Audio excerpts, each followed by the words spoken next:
তপন রায় জানালেন, বাংলার বিভিন্ন যে ট্র্যাডিশনাল গান, বিশেষ করে মেয়েদের ঘিরে সেই গান মাদল পরিবেশন করে। মাদল মানে নতুন গান, নতুন লোকগান। হ্যাঁ, মাদল মানে নতুন লোকগান। সেই জায়গা থেকে দাঁড়িয়ে এবার পুজোর সংখ্যা যে অ্যালবাম আসছে মাদলের, যে গান আপনারা পুজোয় শুনবেন মাদলের কণ্ঠে, সেটা হচ্ছে সবটাই হেমাঙ্গ বিশ্বাসকে ঘিরে।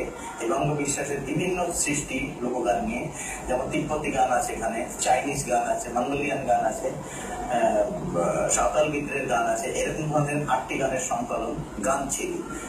কারণ গানের খোঁজেই তিনি চিলের মতো পাড়ি দিয়েছেন বিভিন্ন জায়গায়, তার জন্য অ্যালবামের নাম রাখা যে গান ছিল।